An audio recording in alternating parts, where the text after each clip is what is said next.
Hola, buenas noches. Creo que vamos empezando. Tengo la impresión que habrá gente que todavía está por llegar, pero para respetar los que están aquí ya puntualmente, vamos a dar inicio a esta discusión tan pertinente, que es pues, la primera parte de la noche, porque vamos a tener la segunda, que es el brindis por los 10 años de la Fundación Rosa Luxemburgo. Mi nombre es Paul Belöning, yo soy el representante de la Fundación Rosa Luxemburgo aquí en el Cono Sur, en la oficina de Argentina, de Buenos Aires. La Fundación Rosa Luxemburgo es una institución alemana, somos parte de la familia de las 6 fundaciones políticas. Cada partido político que tiene representancia en el Parlamento Federal de Alemania tiene el derecho de nombrar una fundación cercana. No somos fundación de ningún partido, pero estamos cercanos al partido Die Linke, la izquierda en Alemania, que ha tenido un momento difícil en la historia, pero en este momento, en este año, Die Linke sale como una de las fuerzas más importantes en la resistencia antifascista, en la defensa de los derechos de los migrantes en Alemania y de los derechos democráticos. Y pues es un gran gusto de tener mi jefe, Philipp Degenhardt, que viene en el marco de la celebración de los 10 años de la fundación, pero antes, sinceramente, también ya estuvo en América Latina porque él viene de la COP30 en Brasil. Entonces, él está aquí un poco en el tour de visitar las oficinas. La noche vamos a dedicar a la discusión de estrategias en contra de la ultraderecha. Nuestra pregunta es, ¿existe realmente algo que es una nueva derecha o son más bien viejas recetas? Pensamos el presente desde un escenario bastante adverso.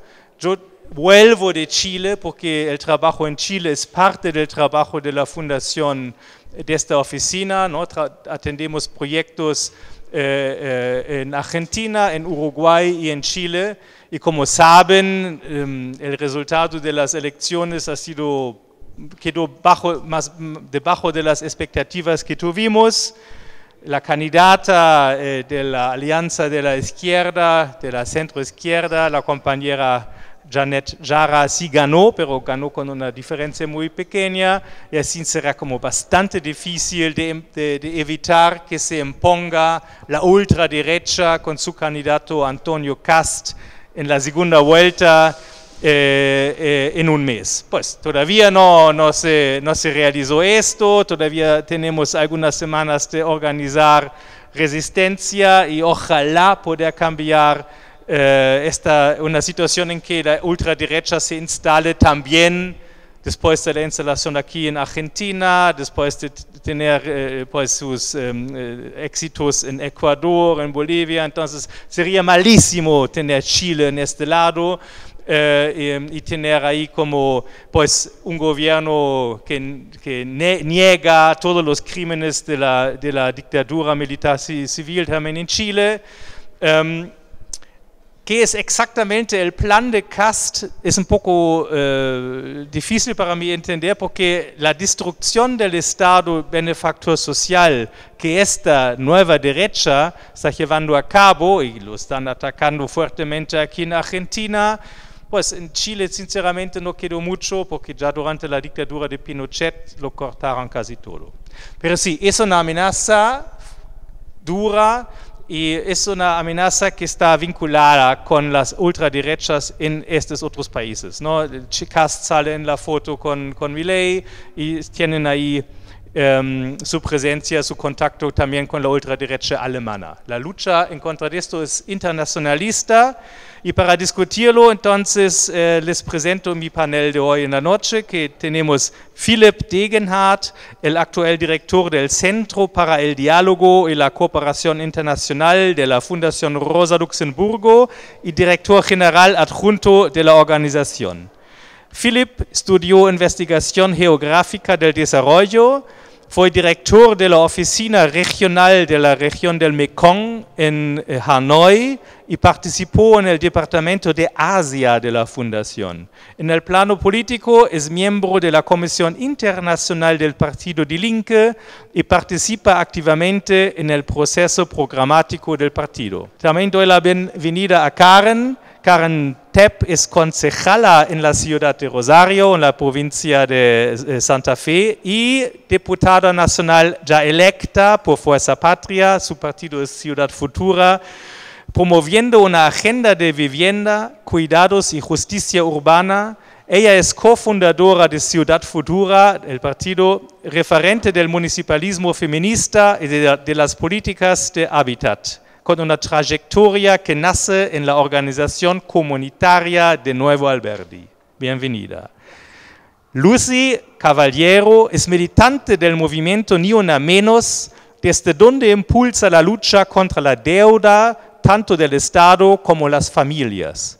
Es también referente de la agrupación política Movida Ciudad. Trabaja como docente de las universidades públicas de Avellaneda y 3 de Febrero y es parte del grupo de investigación e intervención feminista.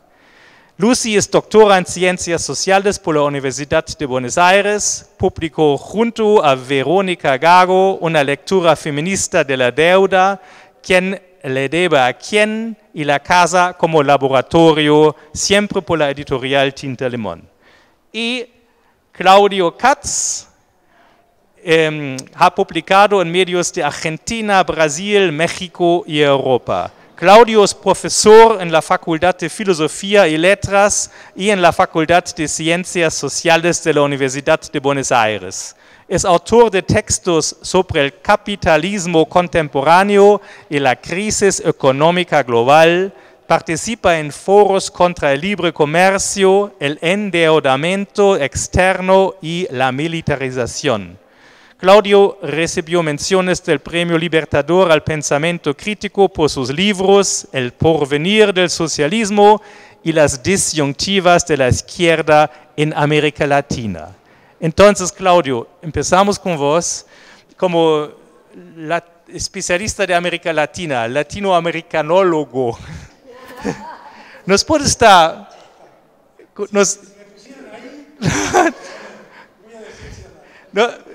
¿Qué está pasando en nuestra América? ¿Cómo está avanzando? ¿Es una nueva derecha o son recetas viejas? Bueno, qué pregunta, ¿no? ¿Es parecida al resto de la ultraderecha del mundo o es una ultraderecha específicamente latinoamericana?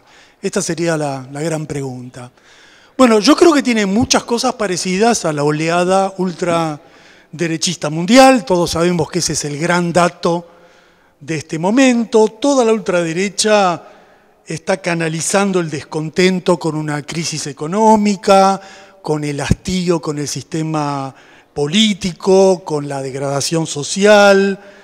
Encausa este malestar generando una oposición contra los sectores más desprotegidos, en algunos países los inmigrantes, en otro país los marginados, las minorías étnicas.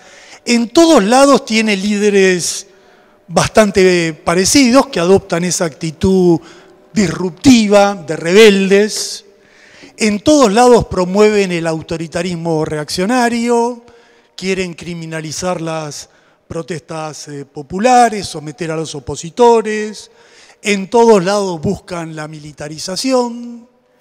En todos lados tienen una ideología reaccionaria, antifeminista, anticomunista.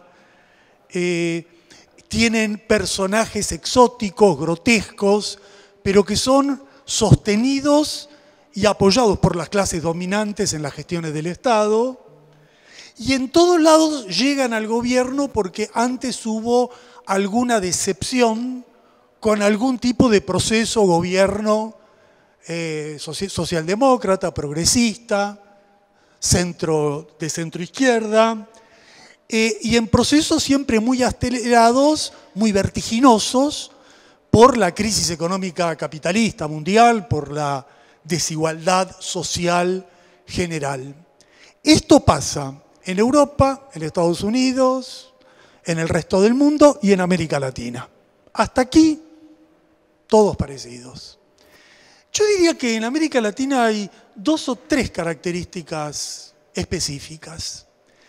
La primera, que me parece la más estratégicamente importante, es que la ultraderecha latinoamericana es una ultraderecha amoldada a los planes estratégicos del imperialismo norteamericano para América Latina. Estados Unidos es la primera potencia en declive económico, contrarresta este declive con acción geopolítica, con acción militar, con lo que mantiene de su fuerza. Y América Latina es su patio trasero, su dominio, y tiene que demostrar poder en América Latina para disputar con China hegemonía mundial. Y la ultraderecha latinoamericana esencialmente es partícipe de este proceso. Viene a cumplir un rol de servidor de Estados Unidos. Y el plan de Estados Unidos, por supuesto, es apropiarse de los recursos naturales de nuestra región, es desplazar a China de todos los países y de todos los negocios que ha concertado con distintos tipos de gobiernos, y para eso recurre a la alianza política con la ultraderecha, a concertar un tipo de estructuras muy asociadas a los grupos conservadores, neoconservadores de Estados Unidos, y recurriendo también a la presión militar y al viejo intervencionismo de la Guerra Fría. Lo que estamos viendo ahora en las costas del Caribe, la militarización del Caribe, la presión sobre Venezuela, que es la presión para apropiarse del petróleo de Venezuela. No tiene muchos misterios lo que ellos buscan. Entonces, este es el primer dato. Yo creo que hay que tener mucho cuidado en no analizar la ultraderecha en cada país, en cada circunstancia, analizando las peculiaridades de cada lugar, perdiendo el análisis general. Primero, que hay una oleada ultraderechista mundial, que en cada región tiene objetivos geopolíticos distintos y que en América Latina está centrada en este dato. Estados Unidos a la ofensiva, recuperar el dominio del patio trasero y necesita agentes y servidores para eso.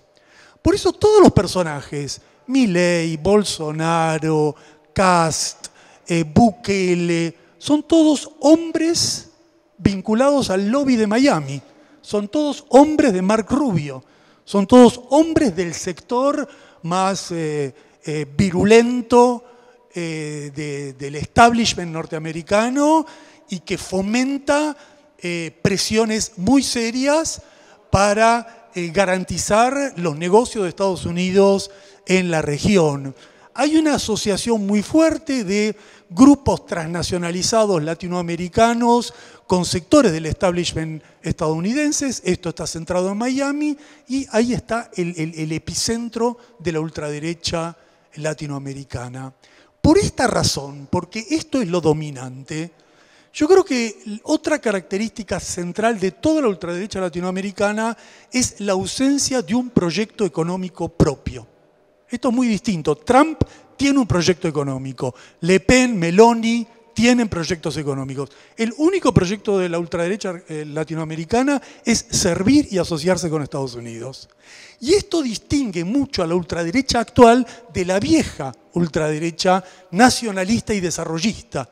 Cuando nosotros hablábamos de derecha, históricamente en América Latina, en Argentina, nos referíamos a sectores ultracatólicos, militares, desarrollistas, que reforzaban el Estado para garantizar el peso de capas militares en el control del Estado con un proyecto de industrialización. Bueno, ahora estamos en un escenario donde la ultraderecha es extractivista, dependiente del capital financiero, asociado a los sectores del agronegocio más conectados con el mercado mundial. Y por eso es una ultraderecha neoliberal. Y por eso es tan chocante la diferencia entre el Trump proteccionista y la ultraderecha neoliberal que predomina en América Latina. Ahora, yo diría que hay una tercera característica que me parece la más importante. Servidores de Estados Unidos, carentes de un proyecto económico propio. El principal objetivo de la ultraderecha en América Latina es doblegar, revertir el ciclo progresista.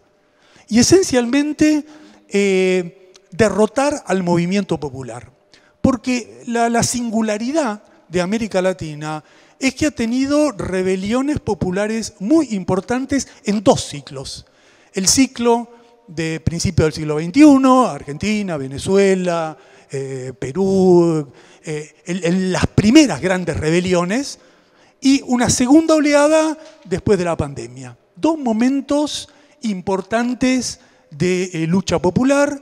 El primero dio lugar al primer ciclo progresista. En ese ciclo progresista, en la región se obtuvieron ciertas conquistas económicas, sociales y políticas importantes, especialmente en el plano de la democratización. Hubo un segundo desenvolvimiento, una segunda oleada progresista más reciente, cuyos resultados están en juego o están abiertos.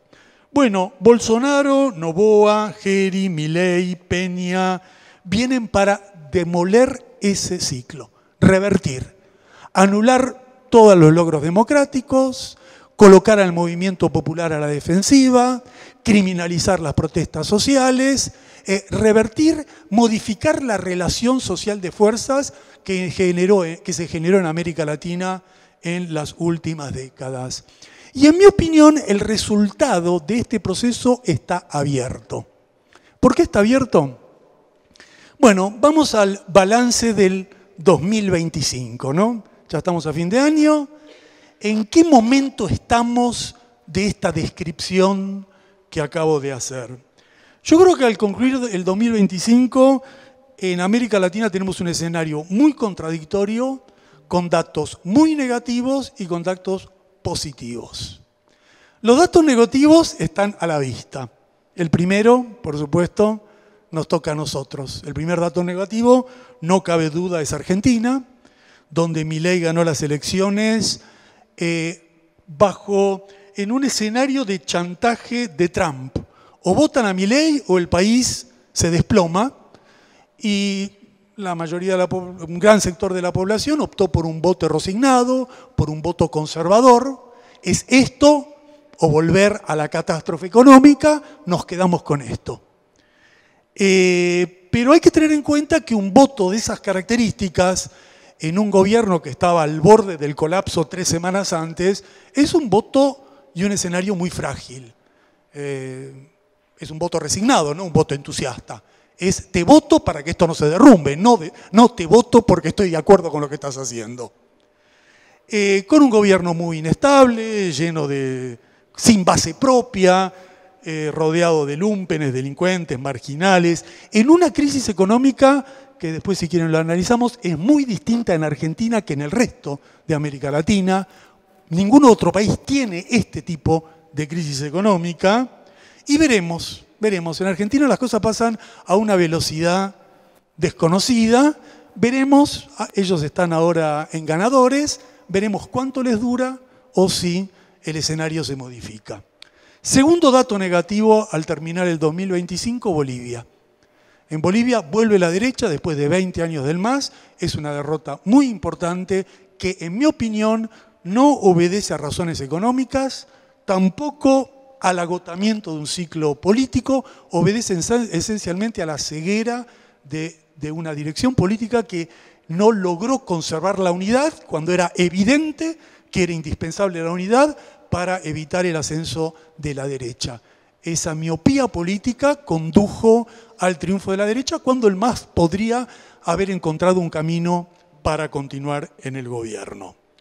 Tercer dato negativo, como acaba de mencionar el compañero, Chile. Es muy improbable que se pueda revertir en el balotaje el escenario actual. La derecha ahí impuso la agenda, hablar de la seguridad, hablar de la economía, como si la economía estuviese derrumbada, no es así. Puso los temas y el progresismo demostró un nivel de impotencia mayúsculo. estuvo siempre a la defensiva, con una ceguera institucionalista mayúscula, convalidó todas las presiones de la derecha, y en Chile hemos visto, como en ningún otro lugar, el problema de alguien que llega al gobierno y no está dispuesto a disputar el poder. Ahí se vio nítido. Cuando la izquierda, la centroizquierda, el sector progresista llega al gobierno, es el primer paso para disputar el poder. El poder no es el gobierno es un aspecto del poder. El poder es la economía, los medios de comunicación, el aparato militar, la estructura judicial. Y si uno llega al gobierno y no disputa el resto de los poderes que están en manos de la clase dominante, tarde o temprano genera una decepción popular y la derecha canaliza ese hastío y vuelve a la ofensiva. Bueno, en Chile hemos visto esto a lo largo de muchos años y el resultado está a la vista.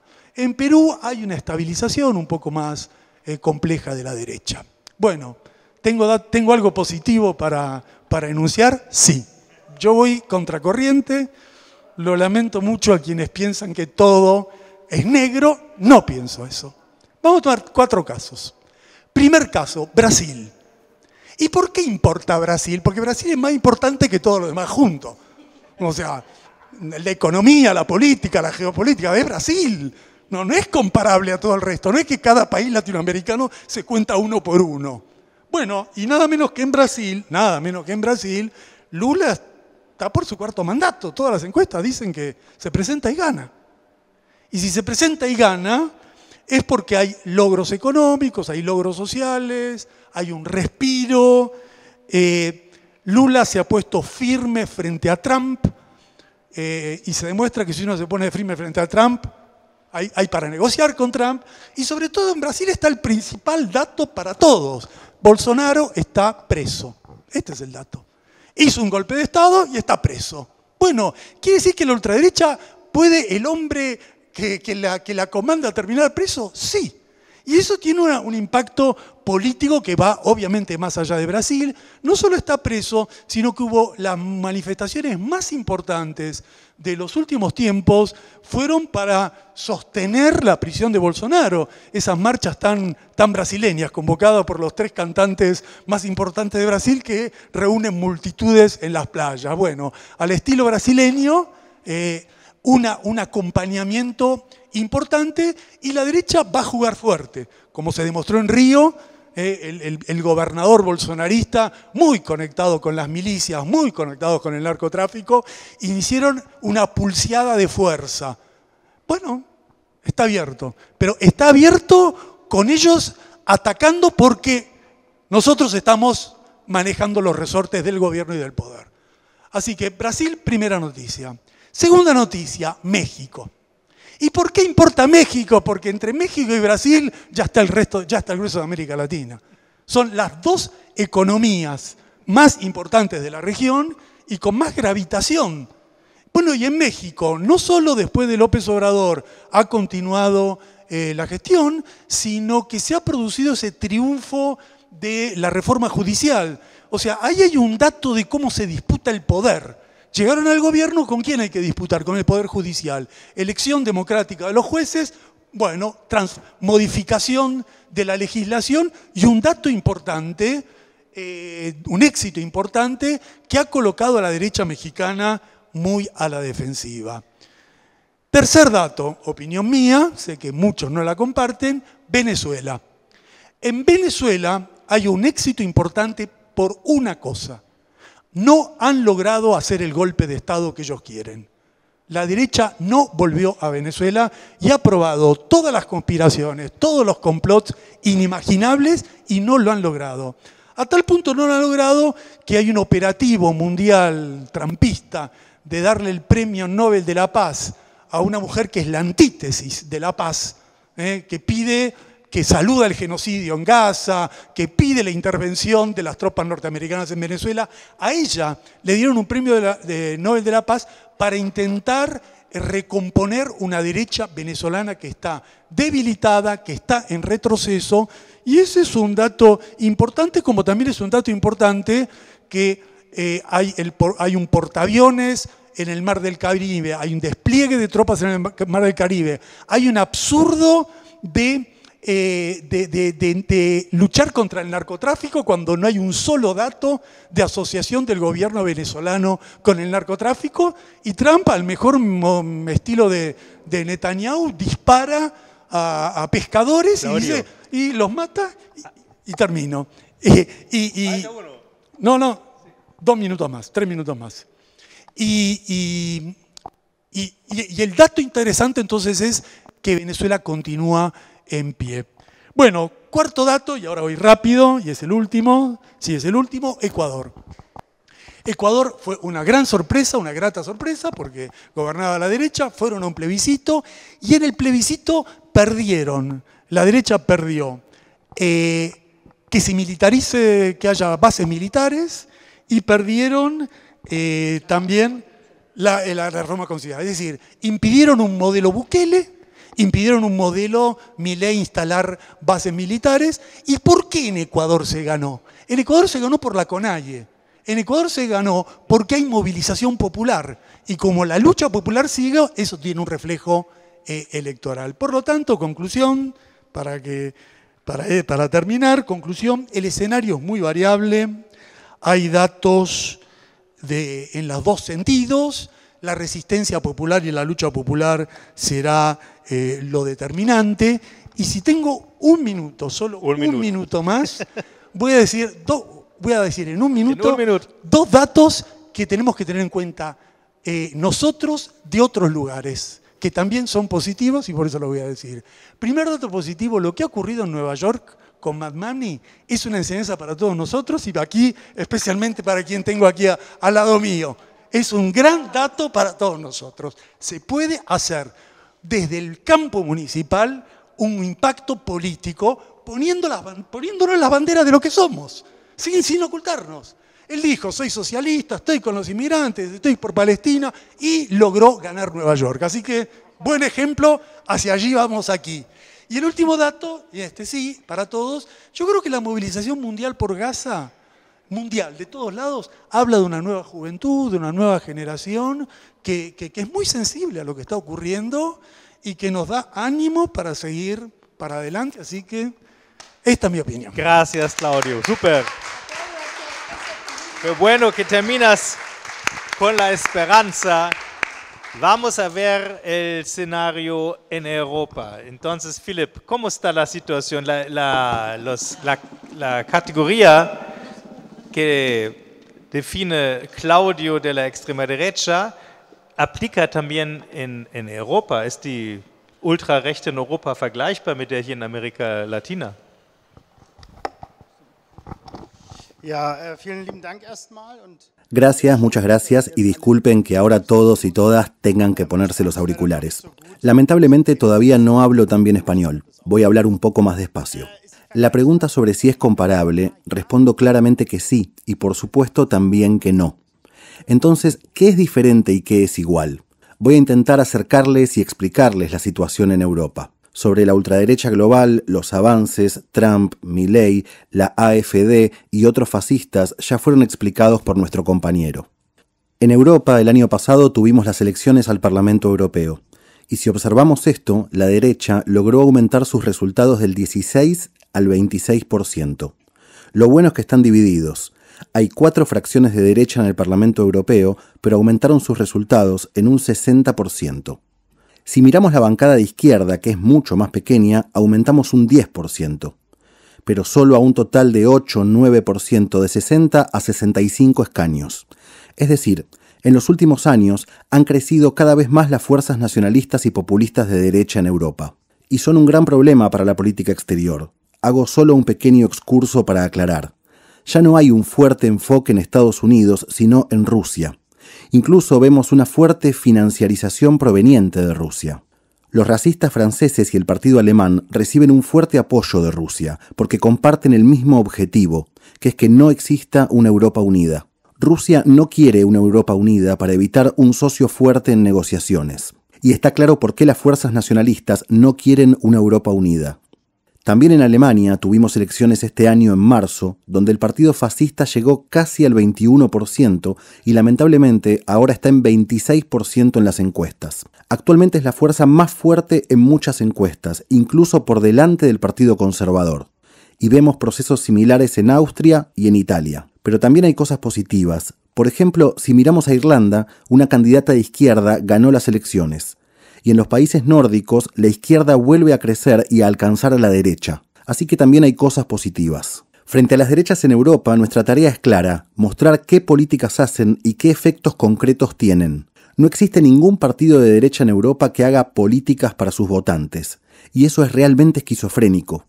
Es decir, las personas que votan a ese partido, votan a un partido que no hace políticas para ellas. Hacen políticas para los ricos, para la clase alta, pero no para la clase trabajadora, que de hecho los vota muy a menudo.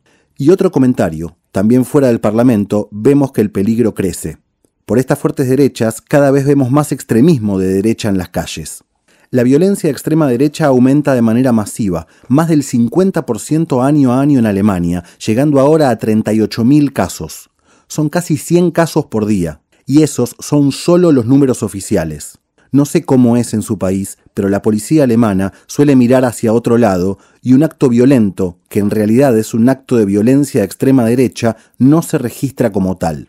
Analizamos la situación entendiendo que el giro a la derecha es consecuencia de crisis sociales y económicas, es decir, de las políticas de austeridad. Los recortes masivos en el Estado social alimentan la desigualdad social. Hay sanciones para los mercados y para la clase trabajadora, y a muchas personas se les quitan sus medios de vida. Hay recortes en servicios, salarios bajos, todas estas cosas alimentan a la derecha.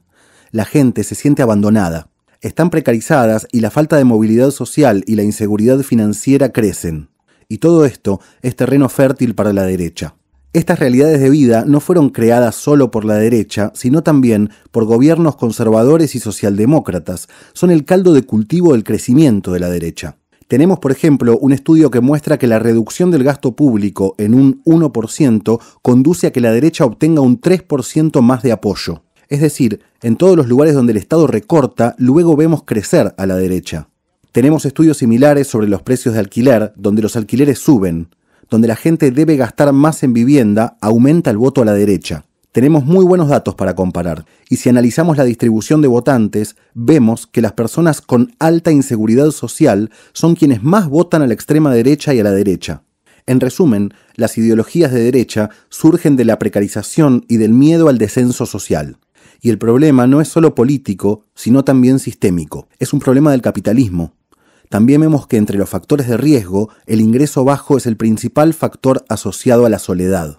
Y la soledad, en mi opinión, es un problema del que se habla demasiado poco en Alemania. Hay estudios que muestran que en 2017 un 14% en Alemania decía sentirse solo, y en 2020 ya eran el 19%. Y vemos que las personas solas, sin redes comunitarias, sin amistades o sin movimientos sociales, tienden lamentablemente a desarrollar odio en su interior y a votar por la derecha. Paso ahora a hablar de nuestro partido. Hemos visto que la derecha también se fortaleció durante el último gobierno. No todas y todos saben qué gobierno fue, por eso estoy aquí. El último gobierno en Alemania fue una coalición entre socialdemócratas, verdes y liberales. Y vemos que también en ese periodo creció el desencanto con la política. Y que por las luchas internas de poder no cambió nada para la gente. En Alemania, el debate se desplaza cada vez más hacia la búsqueda de chivos expiatorios. Son las personas que reciben lo que llamamos Bürgergeld, es decir, transferencias estatales. También la migración, el wokeness, el lenguaje inclusivo. Creo que esos son los ámbitos donde la derecha ataca constantemente. El chivo expiatorio se busca abajo en la sociedad, no arriba. Por eso creo que debemos hablar claramente de la lucha de clases desde arriba. Trump, Milei y todos los demás, su objetivo es ganar aún más dinero. Durante mucho tiempo lo hicieron relativamente en silencio, pero en mi opinión entraron en una nueva fase, en la que avanzan abiertamente hacia una lucha de clases agresiva, buscando exprimir aún más a los de abajo y llenarse aún más los bolsillos. Si miramos cuántos multimillonarios hay en el mundo y cómo el 1% más rico ha acumulado capital en las últimas décadas, creo que queda clara la lectura. Y ahora quiero traer algunos ejemplos de nuestro partido para mostrar también cosas positivas, porque un partido de izquierda puede volver a ganar incluso si estuvo muy abajo. Como ya dije, en el verano pasado tuvimos elecciones europeas, y el partido al que pertenezco obtuvo un 2,7%, un resultado desastroso. En Alemania se necesita un 5% para entrar al Parlamento, aunque en las elecciones europeas es un poco distinto. Luego tuvimos elecciones anticipadas en marzo. Ahí obtuvimos un 8,8%, eso ya es el triple, y la encuesta actual de hoy, 6 meses después, ubica al partido en 12%. Eso significa que logramos en 15 meses multiplicarnos por 5. Y diría que para un partido de izquierda que pasó años en peleas internas es un logro admirable. Entonces, ¿qué estrategias tuvimos como partido? Yo diría, sí, siempre que doy este discurso el número varía. Son 6 o 7 estrategias. La primera es, entendimos que nadie quiere un partido que solo se pelea. Y nos peleamos muchísimo durante muchísimo tiempo. Sobre todo públicamente, en los medios, por cosas en parte absurdas. Así que dijimos, seremos un partido de la amabilidad radical. Sí, amabilidad radical. Amabilidad radical significa ser radicales en nuestras posiciones. Somos socialistas, socialistas democráticos y queremos el pastel completo. Radicales frente al adversario político, fascistas, conservadores, políticos. Y amabilidad, amabilidad con nuestras compañeras y compañeros dentro del partido. Amabilidad hacia nosotras y nosotros mismos. No ser tan duros con nosotros mismos y también ser amables con nuestras y nuestros votantes, con todas y todos ellos. En segundo lugar dijimos, hay algunos temas que interesan a la gente que debería votarnos y debemos enfocarnos en esos temas. Nuestro presidente del partido se paraba y en casi cada discurso decía, me llamo Jan Van Aken y quiero que no existan más multimillonarios. Y en el siguiente discurso volvía a pararse, me llamo todavía Jan Van Aken y sigo queriendo que no existan más multimillonarios. Y anduvo todo el tiempo con ese mismo mensaje, en cada acto. Mientras los demás estaban sentados con sus trajes, Jan puso ese mensaje como tema número 1. A los de arriba les sacaremos el dinero. Segundo tema, los alquileres son demasiado caros. Se trata de un problema que atraviesa a casi todas y todos en Alemania que deberían votar a la izquierda. Los alquileres han subido de manera masiva en los últimos años. La gente ya no puede pagar su vivienda, no puede mudarse. Entonces, segundo tema, los alquileres son demasiado caros y debemos intervenir. Tercer tema, el costo de vida. Después del COVID, vimos también en Alemania una inflación masiva y los costos de energía y alimentos están demasiado altos. Y por supuesto, combinando estos temas con el análisis, ¿por qué están tan altos? ¿A dónde va el dinero? Va hacia los multimillonarios que se lo guardan en el bolsillo. Es una lucha de clases desde arriba. Ahí está el dinero que falta para el Estado social. Es un enfoque en amabilidad radical. Y en tercer lugar, organizamos nuestro equipo para ofrecer propuestas a distintos grupos de votantes. Formamos a nuestro personal principal para que hablara como gente común. Nada de discursos académicos pomposos, sino hablar como la gente en la calle. Porque así la gente nos entiende, y esas son las personas que queremos que sean elegidas. También seleccionamos ciertos distritos donde hicimos campaña enfocada, tan enfocada que hicimos una campaña puerta por puerta, tocando cada puerta. Yo hice campaña electoral, al menos en uno de nuestros distritos. Coordinamos a 600 personas, teníamos gente del partido, pero también de los movimientos, que ni siquiera eran del partido y que dijeron, ustedes son los nuestros, queremos ayudarles a llegar al Bundestag. Entonces salieron, fueron puerta por puerta y no dijeron, voten a la izquierda porque somos mejores, sino que dijeron, buenos días, soy de Die Linke, la izquierda, ¿cuál es su problema? Y no se imaginan las cosas que la gente cuenta en la puerta. Tuvimos personas que contaban sus problemas de rodilla, que habían tenido un accidente, y otras personas ofrecían caramelos. Y nos encontramos con muchísimas personas solas de las que hablaba antes. Personas solas que se daban cuenta de que hay alguien que se interesa por ellas, que me pregunta cómo están, y que no solo les dice que los vote, sino que primero quiere saber cómo están. Y esa fue una buena estrategia que funcionó. Y por supuesto fuimos registrando todos esos datos. Analizamos esos datos y ajustamos la estrategia del partido a las necesidades de la gente. Y para ser sincero, por suerte apareció lo mismo que ya habíamos testeado antes. Precios de alimentos, alquileres, los de arriba. Y como punto siguiente, lanzamos una campaña en redes sociales tomando muchas ideas de la DSA, es decir, de Estados Unidos, pero también de México y de Suecia. A través de muchos contactos, miramos qué estaba funcionando bien en el mundo y armamos una campaña que hablaba a la gente. Que no les decía lo que tenían que hacer, sino que les hablaba en un plano de igualdad. Y funcionó muy muy bien. Hicimos una evaluación que nos gustaría compartir con ustedes y con las y los compañeros. Hay una evaluación oficial y otra interna para las y los camaradas. Y todo eso junto, estos 6 bloques diferentes, configuraron una estrategia y logramos que todo el partido la siguiera. Olvidé algo importante. También teníamos a los de las canas de plata. No sé bien cómo traducirlo ahora, Silverlocken. Eran 3 hombres mayores, con muchos años en la política, pero muy queridos. Y por supuesto también los mandamos a ellos, a su propio público objetivo, con quienes hacen política desde hace 30 o 40 años, organizando actos como este.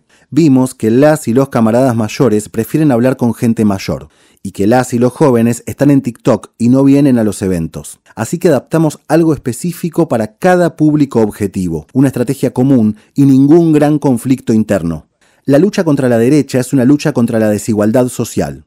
Y el objetivo, en mi opinión, debe ser dejar claro a las personas que el enemigo no está sentado a su lado, no está debajo de ellas, sino por encima. Son los multimillonarios y los fascistas. La precarización y el miedo al descenso social responden a intereses del capital y debemos entenderlo dentro de este sistema capitalista. Y tenemos que dar la lucha de clases desde abajo y no la batalla cultural. Por eso también intentamos no engancharnos en esa guerra cultural, porque es equivocada, es hipócrita y en el fondo no se puede ganar. Hay que dar la lucha de clases y en ese marco abordar esos temas. No me malinterpreten, no se trata de evitar esos temas, sino de tratarlos desde una perspectiva de clase. Y tenemos, no sé cómo será en América Latina, pero tenemos muchos debates sobre una política económica antifascista. Es decir, plantear que una economía que funciona bien para la mayoría de la población es automáticamente antifascista porque contrarresta lo que mencioné antes. Ya casi termino, solo me queda esto. Lo que tenemos que seguir haciendo es lo siguiente: fortalecer la sociedad civil con asesoramiento móvil contra la extrema derecha. Debemos luchar para que no se recorten los fondos del Estado social destinados a todas esas estructuras.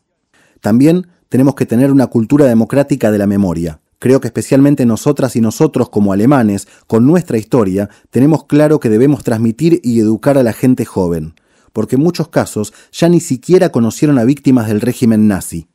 Y es importante que entiendan de dónde viene la riqueza de Alemania y cuál es la historia de Alemania. Necesitamos una investigación parlamentaria sobre el terrorismo de extrema derecha. Y también, en una frase, el antifascismo no debería confiar en el Estado. Sabemos que el Estado y la policía nos dejan solos en situaciones críticas. En el antifascismo a menudo se invierte la lógica víctima-verdugo. Por eso, el antifascismo está en nuestras manos y es algo que debemos conquistar colectivamente. La lucha contra la derecha es una lucha internacional y por eso es tan valioso que podamos encontrarnos aquí a conversar.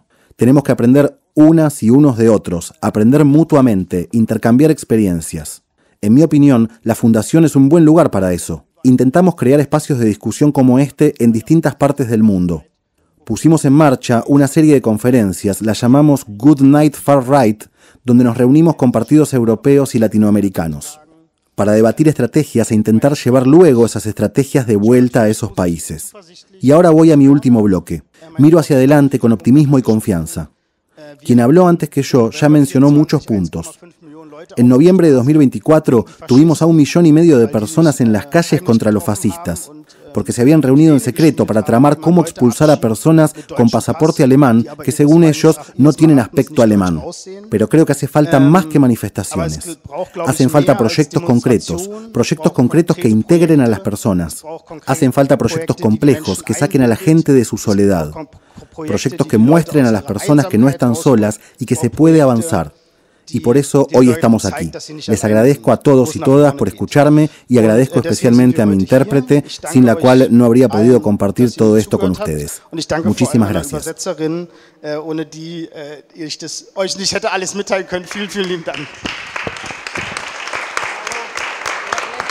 Lucy, vos como economista, feminista, especialista en deuda, pues una cosa que dijo Philipp es que la ultraderecha gobernando hace política en contra del interés de la mayoría de la población que en contra del interés de la población que les votó. Del interés. Exactamente. No, del interés. No está hablando de vos. Narcisismo total. ¿Cómo es posible que la gente, incluso lo vimos el 26 de octubre, que no la mayoría, pero una gran parte de la clase trabajadora votó por Milei. ¿Y qué podemos hacer en contra? Me gusta porque a nadie le preguntaste eso. Bueno, no, yo obviamente se me desestructuró toda la intervención porque me parece que hay cosas que ya se dijeron y aparte porque me parece que está bueno también establecer un diálogo con lo que se dijo. A mí me gustó mucho la caracterización que hizo Claudio al inicio, creo que ordena bastante en relación bueno, con qué fenómeno nos enfrentamos. Sobre todo yo siempre pienso que las caracterizaciones sirven no tanto para publicar artículos, sino para pensar estrategias políticas. Entonces, es importante qué caracterización hacemos de esta ultraderecha y de sus manifestaciones. Poneme el relojito, porque a mí no me lo pusiste. Ahí está. Me haces la pregunta más difícil y no me pones el relojito. Aparte me siento como en Alemania con el relojito ahí. Sí. Entonces, por ahí aportar a lo que dijo Claudio, me parece que esa distinción entre qué es lo que viene a ser la ultraderecha o qué zonas de contacto tiene la ultraderecha en todos los lugares del mundo, pero a la vez cuál es la especificidad de la ultraderecha en América Latina, es algo que tiene que estar en la discusión de todas las organizaciones políticas de nuestro pueblo, porque hoy estamos viviendo una invasión del imperialismo norteamericano y se habla muy poco. Hay una dirigencia política que ni siquiera lo nombra, que lo da como un diagnóstico, como un dato de la realidad. Bueno, había que elegir entre dos, quedamos ahí, bueno, ¿qué va a ser? Hubo una reunión en la JP Morgan donde estaban definiendo la política económica de la JP Morgan de Puerto Madero, de los próximos 2 años de Argentina, y no había 15 personas en la puerta. Es preocupante que estemos aceptando este destino colonial en este momento, y creo que entonces el primer punto que tenemos que discutir en las organizaciones es el de la geopolítica y cuál es el lugar de América Latina en estas ultraderechas, que por supuesto hay un montón de puntos en común entre sus expresiones, pero también hay una diferencia crucial, que es que en América Latina las ultraderechas vienen a actualizar, a acelerar relaciones coloniales. Y eso tiene que ser parte de nuestras estrategias, no puede quedar afuera. Incluso para pensar el internacionalismo, ¿no? Tenemos un internacionalismo que tiene que empezar desde América Latina. Tiene que empezar con Chile, con Brasil, con Venezuela, con Ecuador, con el Caribe, que acá en el Cono Sur nos cuesta bastante pensarnos en conjunto con esa región, y de ahí hablarle al resto de los movimientos que están luchando en otras partes del mundo contra la ultraderecha. Esa ultraderecha que en América Latina viene a actualizar relaciones coloniales, de todas maneras tiene puntos en común en todas sus expresiones alrededor del mundo. Bueno, ya fueron dichas, ¿no? Una particular encono y odio contra movimientos como el ambientalismo, contra el movimiento feminismo, contra la organización popular en general, en Europa particularmente con los migrantes. Pero creo que hay algo ahí que es, y lo vemos permanentemente, que el proyecto en última instancia es correr los umbrales de violencia que necesita hoy la concentración del capital, en una fase absolutamente extractiva. El laboratorio de Gaza es la muestra más elocuente de eso, ¿no? Un genocidio que vimos en tiempo real y que no solamente consumimos en nuestros celulares, con todos los problemas de salud mental que va a traer eso, ¿no? Porque fuimos contemporáneos a un genocidio y lo veíamos permanentemente en los canales de televisión, en nuestros celulares, y que además nos terminaron produciendo una foto con inteligencia artificial, poniéndonos la imagen de Gaza como un lugar de inversión inmobiliaria, ¿no? Con esa foto que circuló con Gaza como si fuera Miami, ¿no? Y creo que ahí hay algo bastante, en esos detalles son donde queda en evidencia también cuál es el proyecto de esta ultraderecha, ¿no? Una ultraderecha que va por la apropiación directa de territorios, que desinhibe esa violencia colonial permanentemente y que tiene el sueño, incluso los multimillonarios de Estados Unidos sueñan incluso con irse a vivir a Marte, ¿no? No solamente no se hacen cargo de que están destruyendo el planeta Tierra, sino que ya están pensando en ir a Marte para ver si pueden desarrollar más políticas extractivas directamente en Marte, ¿no? Ya están, bueno, tienen una relación con el futuro muy particular que hay que poder también pensar, que es esta ultraderecha como proyecto de corrimiento de los umbrales de violencia para que este capital extractivo y financiero se pueda concentrar y pueda seguir despojando territorios en todo el mundo. Pero en Argentina tiene una especificidad, y eso me parece que es importante decirlo, y es un poco lo que quería compartir hoy con ustedes.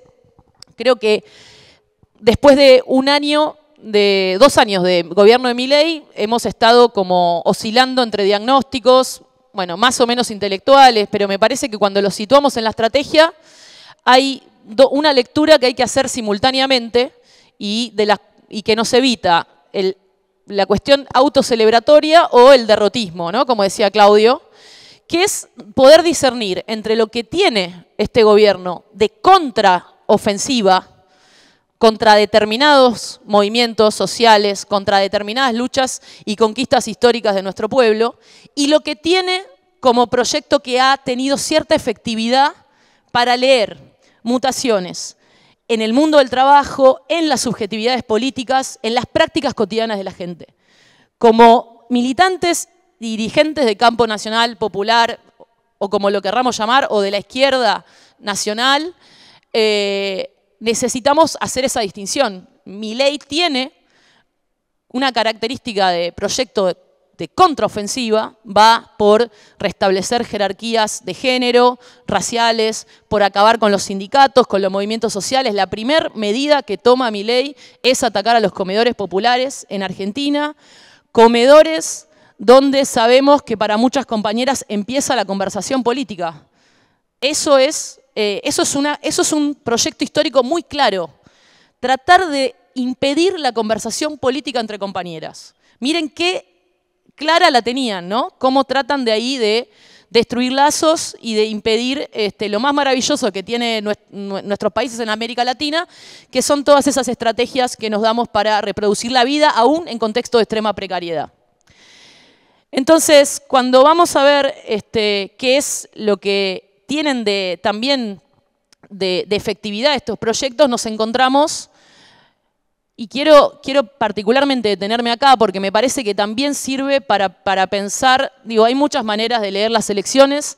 Yo creo que las elecciones cada vez nos sirven menos porque son una foto, nos sirven menos para leer un estado general de la sociedad, porque son una foto de una sociedad que no creo, que está dando muchas señales, creo que no alcanza con la palabra ausentismo. Creo que la palabra ausentismo hay que poder discutirla, hay que poder discutir cuál es el mensaje que mandan aquellos que no van a votar el día de las elecciones, que en la última elección fueron 12 millones de personas. Fue, en última instancia, la opción más elegida. Yo creo que al contrario de una ausencia, lo que hay es una hipermovilización. Una hipermovilización de cuerpos y de energías que sienten cada vez más extraño lo que define la política institucional. Entonces, una población pluriempleada, una población sobreendeudada, que está desafectada o hipermovilizada en otro sentido que no es y que no encuentra mecanismos de conexión con eso que sucede el día de las elecciones. Ahí tenemos un problema que me parece que tiene que abrir también una pregunta y que, bueno, hay espacios que lo están abriendo, pero es ¿qué mecanismos de participación política vamos a generar para convocar desde otros lugares a esos compañeras y compañeras que no están yendo a votar y que están de alguna manera desafectados de ese ritual? Y no para hacerlo únicamente como una forma de conseguir votos, sino porque es un problema político de primer orden para quienes queremos vivir en una comunidad, que es, bueno, Hoy el primer problema político que nos encontramos para organizarnos es la falta de tiempo. Lo vivimos todos y todas las que estamos tratando de construir organización. Perdemos compañeras todas las semanas porque tienen que tomar 3 trabajos y porque para el tiempo de la asamblea lo dedican a hacer un laburo online, porque no les alcanza. Entonces, bueno, eso va a exigir mecanismos de confrontación directa con esos modos en los que se extrae el tiempo de la clase trabajadora en toda su heterogeneidad, mediante mecanismos mediados por algoritmos, por la explotación financiera de la deuda, por formas de extracción sobre los ingresos que son cada vez menos mediadas por la relación salarial. Y ahí hay una disputa muy fuerte por el tiempo, ¿no? El tiempo para organizarse. Me parece esto ya está bastante... Después voy a volver sobre eso, sobre la diferencia entre este momento y la crisis del 2001, que está bastante discutido. Bueno, lo hablamos varias veces con Karen y con otras compañeras, de pensar, bueno, ¿por qué no hay una respuesta social parecida a la crisis del 2001? Hay compañeros que vienen hablando de que no hay estallidos sociales, sino implosiones. Pero también yo quiero focalizarme en pensar cómo podemos entender que, por ejemplo, ¿no? Cuando se dice, Milei ganó en un chantaje financiero. Yo estoy de acuerdo con esa afirmación, creo que es lo primero que hay que decir. Perdimos en una elección intervenida por una potencia extranjera. Eso tiene que ser. Pero después también hay que entender y desmenuzar y profundizar cuál es la promesa. Me parece que hoy, no sé si hay otra forma de hablar de política que no sea hablar de promesas, ¿no? Pero que hay que profundizar en cuál es esa promesa que sigue teniendo efectividad en el gobierno de Milei. Y yo creo que ahí tiene que se conecta directamente con lo específico del gobierno de Milei, que es la preponderancia de lo financiero como modo de movilización de masas. Argentina hoy no solamente es un Estado que mantiene una moneda sobrevaluada ficticiamente a costa de tomar deuda de todas las maneras posibles y por haber, y cuando se acabó las formas que conocíamos, apelaron a pedir deuda directamente a un tesoro de Estados Unidos, digamos, no se termina nunca la capacidad creativa para seguir tomando deuda, pero además tenemos una población que está endeudada a niveles desconocidos. Hoy tenemos índices de mora los más altos desde el 2003, por ejemplo, que ya están incluso poniendo en crisis algunas empresas, algunas financieras. Bueno, ¿qué quiere decir que haya una población que por lo menos desde el 2018 está sufriendo un ajuste permanente, está entrenándose en una precariedad permanente y tomando deuda para vivir? Y hoy pensaba con otros compañeros, bueno, ¿qué promesa hay en el mundo financiero, que además es un mundo financiero aterrizado en lo cotidiano, estabilizado en el mundo cotidiano, ese endeudamiento permanente para comprar bienes y servicios para la vida? Bueno, hay también ahí algo que sabe capitalizar mejor la ultraderecha, ¿no? Que es gobernar en un mundo de incertidumbre radical con pequeños momentos de seguridad, que eso es lo que te propone las finanzas. Y ahí me parece que hay una efectividad en la forma en que Milei, o en que estos gobiernos que gobiernan además en nombre de la libertad financiera, que tenemos un gobierno que usó el Estado para promover una estafa con criptomonedas, que bajó la edad para invertir en la bolsa a los 13 años, que propone a los pibes que devengan especuladores desde chicos. Incluso hoy es tan grande la penetración de lo financiero en la vida cotidiana que lo financiero se está volviendo parte de lo lúdico. Se está ludificando. Los pibes juegan invirtiendo, juegan timbeando. Y ahí hay una promesa, que es un modo de conjurar una incertidumbre muy profunda con pequeños momentos de seguridad. Y yo creo que hay que seguir indagando en esa promesa que da la ultraderecha, obviamente en poblaciones, como se dijo acá, lo dijo también el compañero, los dos compañeros, aparecen después de 40 años de aplicación de políticas neoliberales, ¿no? Esto no es que, como decían los compañeros en Chile, no son 30 pesos, son 30 años. Eso sigue vigente, más allá de los resultados de las elecciones. Son 30 años. Entonces creo que tenemos el desafío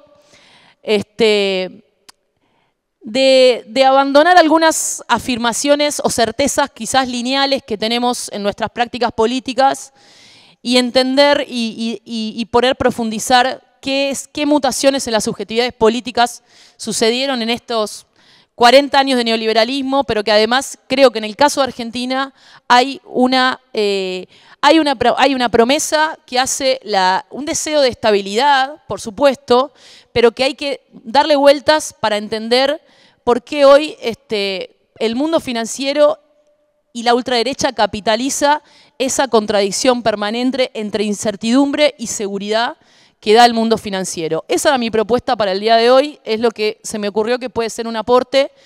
Para otro momento dejaré la parte del movimiento feminista, pero era un poco para abrir el debate en ese punto. Gracias. Quiero decirles que, sí, a pesar de haber nacido en Lanús, terminé 10 segundos antes. Gracias. Hablamos mucho de las elecciones. Un resultado positivo de las elecciones son algunas compañeras que quedaron electas como diputadas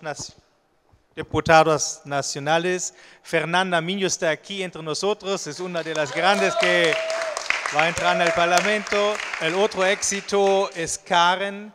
Karen, entonces, el desafío que cuando ustedes toman pos en diciembre será grande porque la mayoría en contra que tienen que luchar está del otro lado.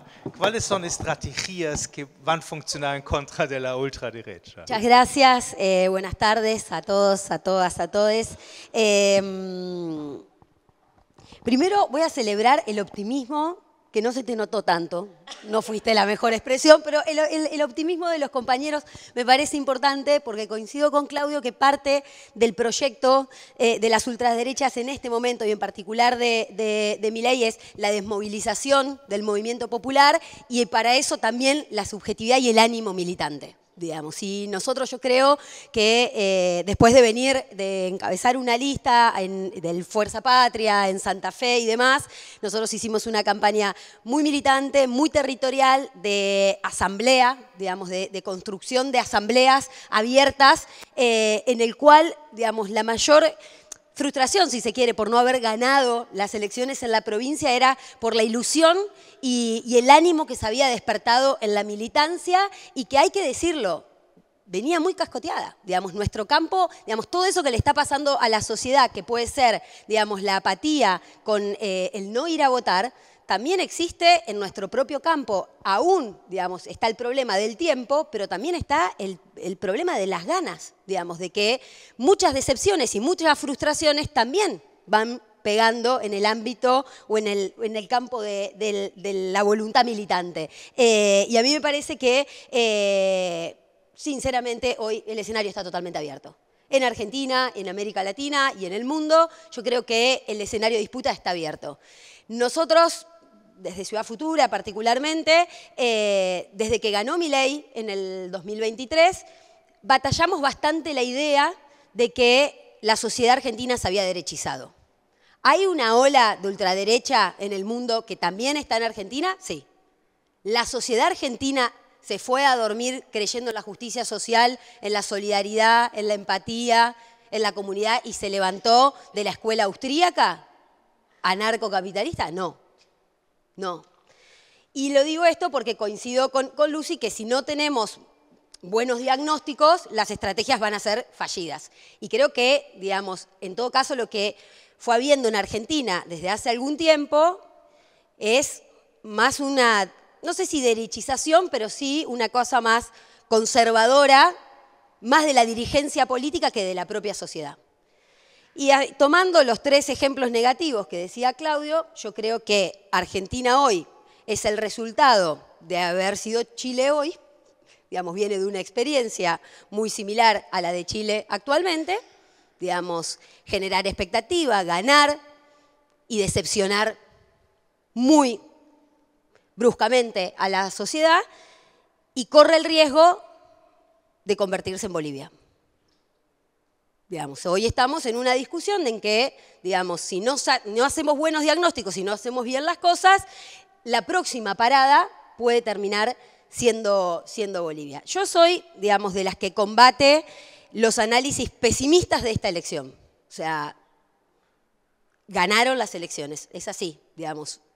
También subestimamos nosotros la capacidad de esta gente y de los poderes que lo están sosteniendo, y de un elemento que claramente fue el que torció el resultado, que fue el miedo, y que fue un miedo en el voto de sostener el gobierno de Milei, desde mi entender, no tanto por el miedo a que vuelva el peronismo, digamos, a esa cosa antiperonista en Argentina, sino más un miedo a el lunes se va toda la mierda. El lunes se va toda la mierda y yo la tarjeta de crédito la tengo saturada, la billetera virtual ya no puedo, empecé a ir al prestamista del barrio, el prestamista del barrio es el narco del barrio, o sea, todo, y yo lo que necesito es poder llegar a tener una Navidad tranquila. Digamos, ese es el nivel también de presente con el que vive esta sociedad. Digamos, la cero proyección a futuro es también el presente constante. Es, tengo un negocio, mañana se va todo a la mierda, y lograron movilizar un voto que fue muy conservador, pero no en términos ideológicos, sino de supervivencia, digamos, ¿no? Y ahí yo creo que el elemento más riesgoso que tiene ese voto es que es absolutamente, digamos, impulsado por mecanismos que no son democráticos, digamos, porque es el gobierno de los mercados, de la economía y de la intervención de Estados Unidos sobre la soberanía popular, porque si estamos haciendo que el análisis, que el que termina movilizando, canalizando, es el miedo a el lunes se va toda la mierda porque se va a Estados Unidos, porque los mercados y demás, la gente está respondiendo a una fuerza de presión que claramente no es democrática. Entonces yo creo que ahí hay elementos también que son nuevos en el escenario y que para mí son mucho más riesgosos que la idea de pensar de que fue un miedo al vuelve el peronismo y demás, digamos. Eso es en todo caso es un campo de disputa de ideas y de fuerzas democráticas. La sociedad argentina, yo no creo que se haya derechizado, sí creo que estamos en una profunda crisis política, de representación política, que no es exclusiva de Argentina ni de América Latina, y que es una crisis de representación que se traduce cada vez más en una desafectación, digamos. Lo que tenemos que hacernos cargo es que cada vez le importa menos a la gente la política, que los intensos, sea de la ideología que sea, somos cada vez menos. Digamos, a la gente le parece que la política no tiene nada que ver con su vida cotidiana. O sea, dejó de escuchar. Digamos, le parece que es, y alguien decía alguna vez, la política es como un circo ya sin espectadores, digamos. Y creo que es la clara demostración de la política hablándose a sí misma. Entonces, eso sí es un rato de la realidad, digamos. Y lo decíamos cuando charlábamos antes con Philip en un encuentro privado, digamos. Yo creo que hoy en Argentina la mayor preocupación para el campo nacional y popular no es tanto el antiperonista o el voto conservador, sino la gente que está desafectada por la política. Esa es la que nos tiene que preocupar. Digamos, el que es históricamente un voto conservador, no hay nada para hacer ahí. No tenemos ninguna disputa ahí que ir a dar. Ahora, lo que nos tenemos que preguntar es aquel al cual ya la política no lo interpela. Digamos, ese tiene que ser nuestro sujeto principal, digamos. ¿Y qué es lo que está pasando? ¿Qué es lo que está viviendo? ¿Y por qué está desafectado de la política? Yo creo que esa crisis política tiene al menos 3 elementos que desde nuestro campo tenemos que plantear la discusión. Creo que hay una gran ausencia y necesidad de imaginación política.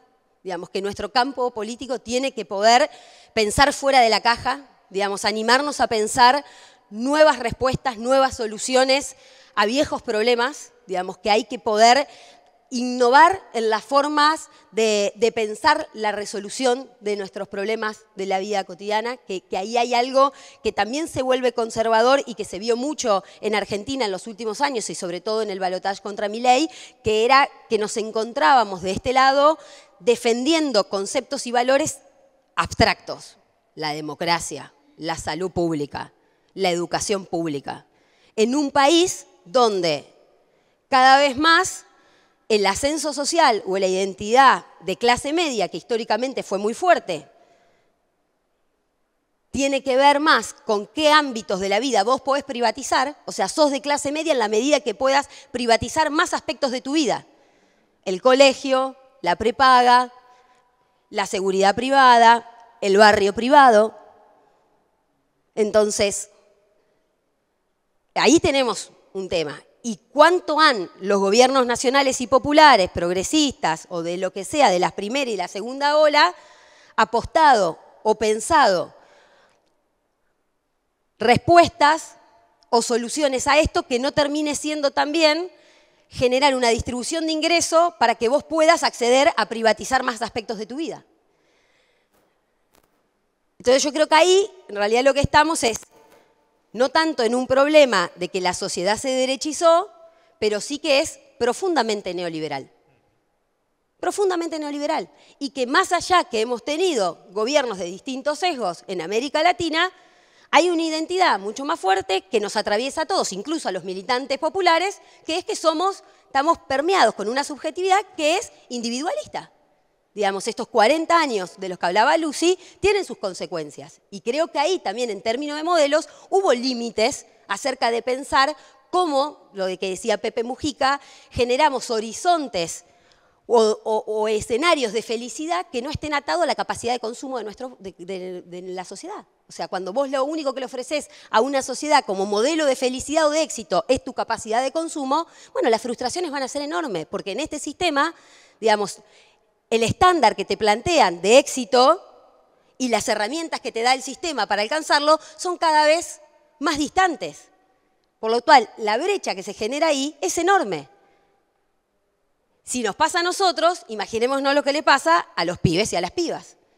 Digamos, que están atravesados con toda otra dinámica y con todo otro aceleracionismo, en el cual el sistema le está imponiendo cada vez estándares más altos y le está dando menos herramientas. Eso produce una crisis en las subjetividades que es enorme, que se traduce en la soledad, que se traduce en las crisis de salud mental y subjetivas, que se traduce en los consumos problemáticos, en la ludopatía y en el creciente intentos y suicidios. Digamos. Y esto es algo que después de haber atravesado la provincia de Santa Fe, que es absolutamente diversa, no hay lugar en donde yo no haya hablado de estos temas y la gente se haya quebrado.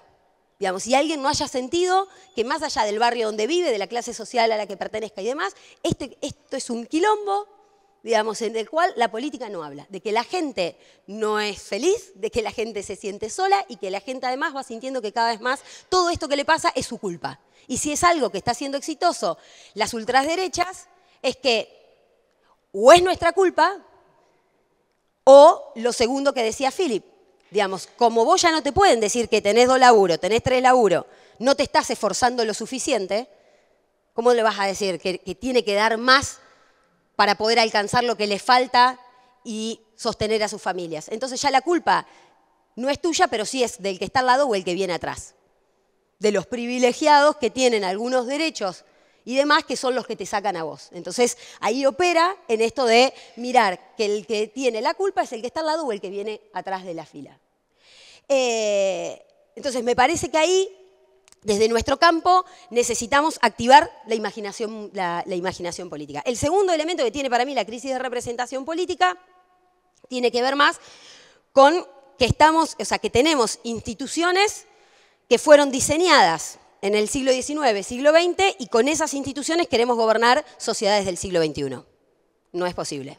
Digamos, necesitamos también animarnos a una nueva arquitectura del poder para poder gobernar estas sociedades que no tienen nada que ver con las sociedades del siglo XX. La heterogeneidad, la pluralidad de estas sociedades exige también pensar nuevas formas y nuevas arquitecturas de poder generar gobiernos, porque el problema que acá tenemos es que parte de que hoy no hay una hegemonía a nivel mundial. Yo no creo que nadie pueda estar dar seguridad y certeza de que se va a sostener en el mediano y largo plazo, porque ni el proyecto neoliberal ni el de nuestro campo están ofreciendo imágenes claras de futuro. O sea, si el proyecto neoliberal lo que está ofreciendo como imagen de futuro es irse a Marte, y la verdad que queda lejísimo, digamos, para la mayoría. O sea, son proyectos inestables en esto. Digamos, y yo creo que acá parte de la inestabilidad y la fragilidad con la que tienen todos los gobiernos, sean ideológicamente del color o el tinte que sea, es que con estas instituciones y con esta forma de democracia representativa no se va a poder gobernar de manera sostenida. Y ahí hay que animarse también a pensar nuevas democracias, digamos. Y para nosotros, una hipótesis que tenemos de cómo empezar a resolver esto o de cómo abordarlo, tiene que ver con refundar la democracia donde la democracia nació, que son las ciudades, que es poder volver al poder de lo próximo, poder volver a conectar la política con el territorio. Si no tenemos proyectos políticos arraigados en la sociedad, con raíces en la sociedad, no van a poder sostenerse, porque tampoco van a poder dar la disputa del poder real y fáctico, si no tienen una base que sostenga esos proyectos. Y el tercer elemento es que necesitamos hacer una transformación de la cultura política. Si desde nuestro campo no cambiamos la forma de cambiar, vamos a seguir teniendo los mismos resultados.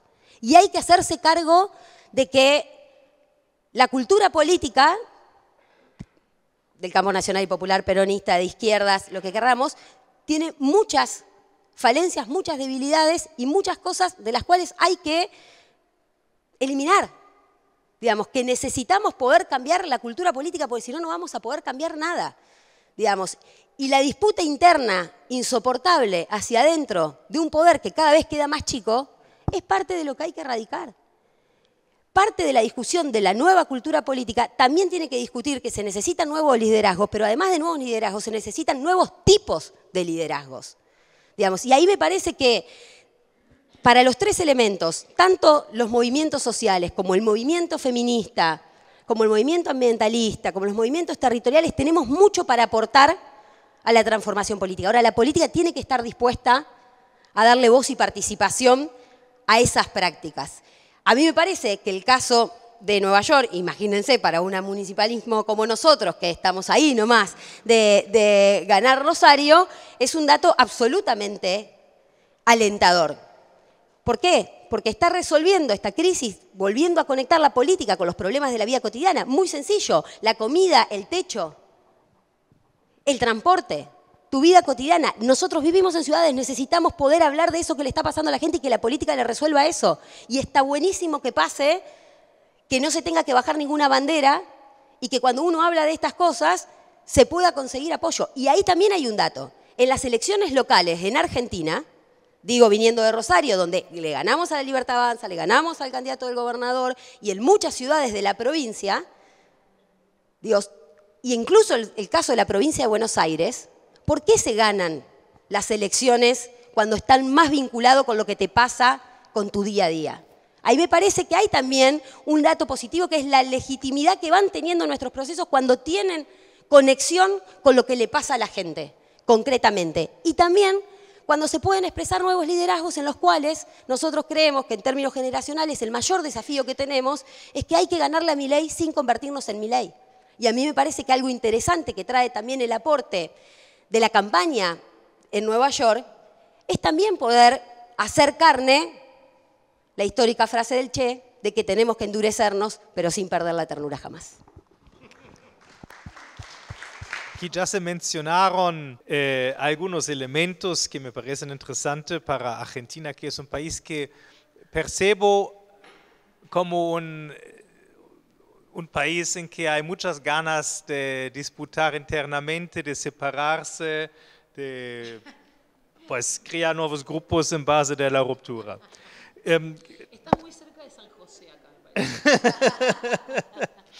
parece. En Alemania, entonces, Philipp mencionó que el partido adoptó el principio de la amabilidad radical, la amabilidad revolucionaria radical, que nos ayudó un poco, ¿no? Tú estás mencionando la necesidad de una nueva cultura política y me gustaría reflexionar un poco sobre eso, cómo podríamos aportar todos para crear este campo político necesario para luchar en conjuntos, para cambiar la realidad.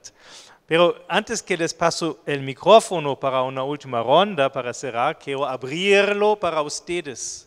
¿no? Entonces, claro, tenemos tiempo un poco para escuchar preguntas, comentarios, tal vez 3 personas, y les pregunto quién se anima para participar en la discusión. ¿Tenemos alguien con ganas? Bueno, muchas gracias al panel por las intervenciones.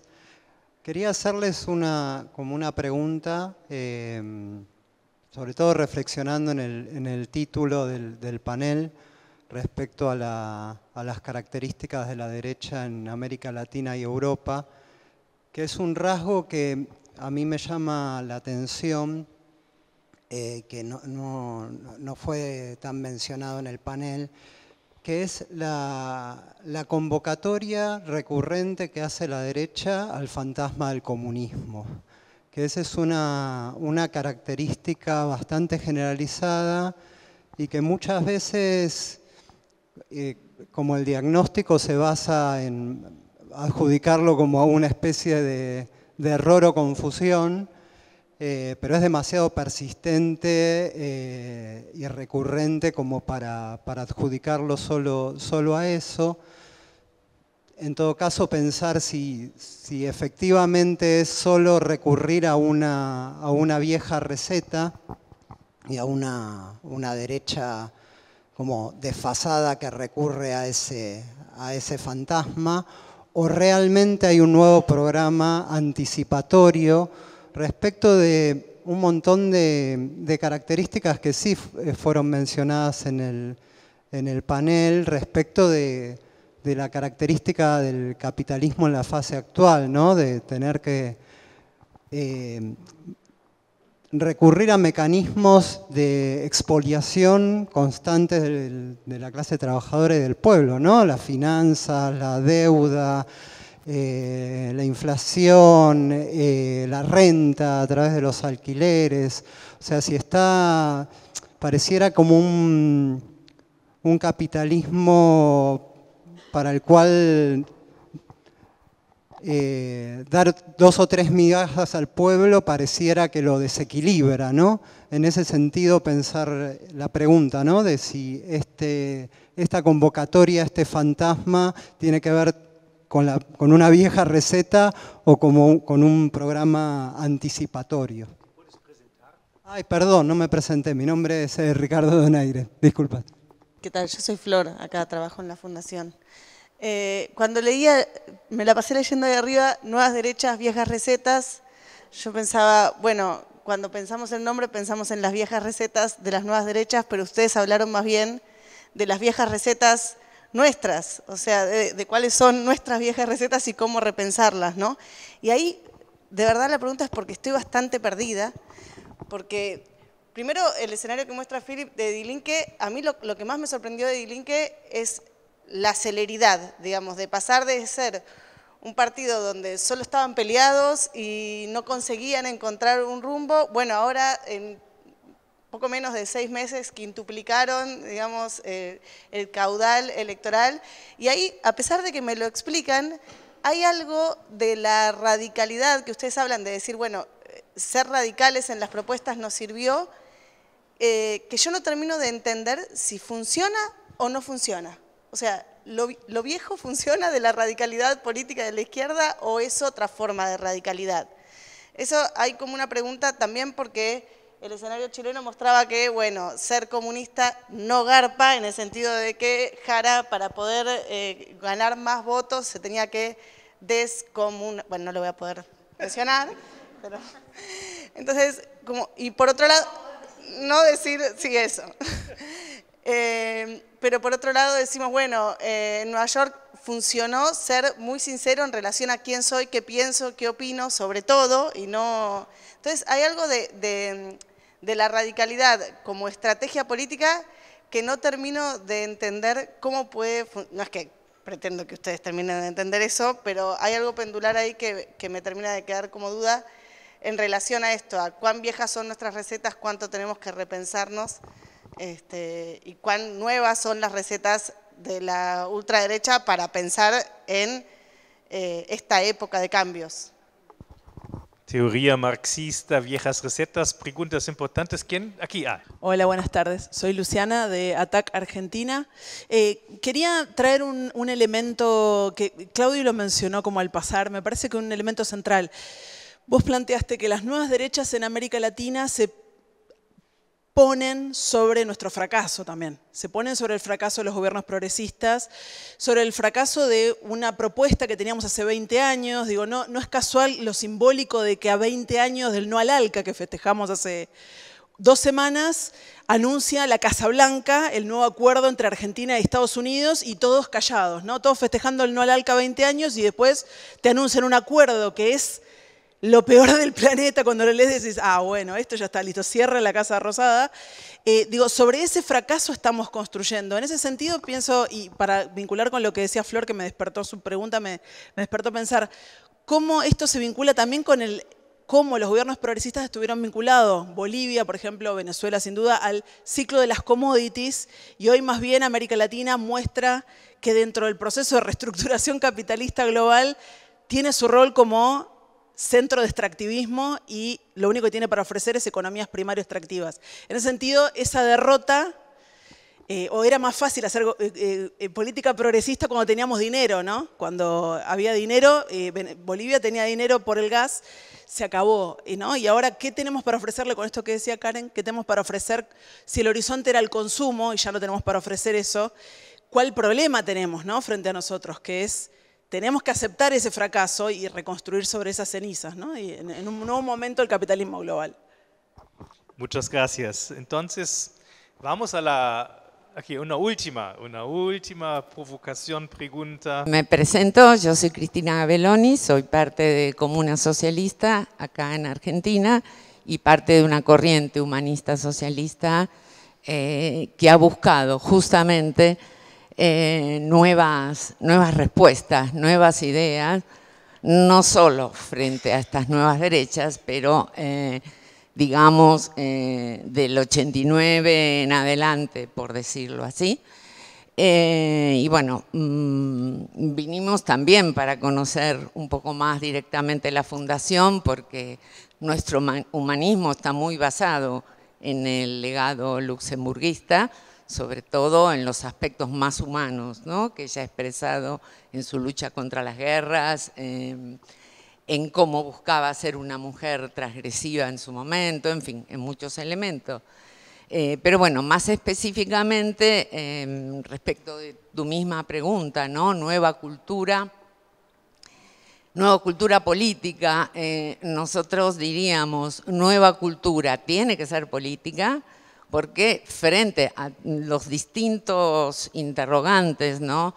Desde los aspectos más electorales, de la gente que no fue a votar, de tantas personas, o del alejamiento de la política, de la vida cotidiana, para nosotros tener un enfoque más global, más basado en lo humano, que engloba tantas cuestiones económicas, del hábitat, de tantas cosas que han nombrado, bueno, es muy importante, ¿no? Partiendo de que la solidaridad, la cooperación, los mejores recursos humanos, no hay derecha que los pueda aplastar del todo, porque ni bajo el nazismo ni bajo la dictadura desaparecieron.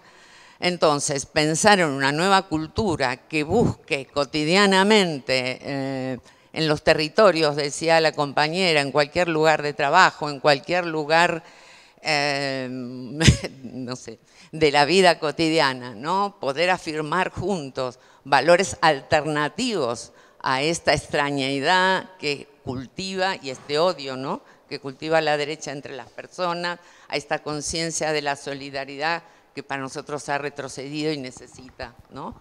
Seguir cultivándose, sería importante. Muchas gracias. Aquí una ultimísima pregunta. Bueno, soy Gonzalo de Patria Grande y una pregunta concreta. ¿Cómo pensamos el narcotráfico en este esquema y esta caracterización del momento actual del capitalismo, las extremas derechas, si eso está vinculado, y cuál sería una de las iniciativas o por dónde podemos combatir, ¿no? Digamos, este elemento que afecta a nivel transnacional, a nivel territorial, y que claramente es utilizado como argumento para la avanzada imperialista, pero que sin embargo tiene un elemento real que afecta a nuestros territorios, a nuestros compañeros, a nuestras compañeras, y que es parte de esta degradación de la vida cotidiana en nuestros barrios. Hola, soy Lautaro de la Federación de Cooperativas Autogestionarias por Ayuda Mutua del MOI, del Movimiento de Ocupantes e Inquilinos, y quería agregar a este análisis que estamos haciendo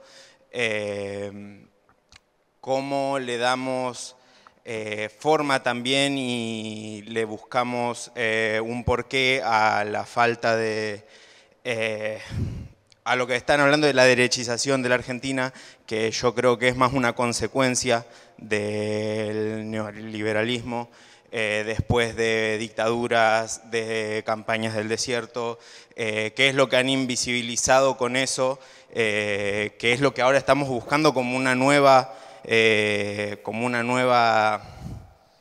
decirlo? Como un nuevo panorama, es lo que ya nos quitaron, que es algo común, que yo creo que es volver a lo más viejo, es volver a lo comunitario, volver a lo autogestivo, volver a poder llevar información a la gente, como lo decía recién, ahora no me sale el nombre, cómo llegar al barrio, cómo llegar a lo común, teniendo en cuenta que se ha hecho un trabajo pedagógico desde el neoliberalismo de que la gente no sepa cómo representarse, que no vea un horizonte, que no vea lo común, que va desde ir con el vecino a charlar los problemas del barrio, cómo recuperamos eso con información, con fraternalidad.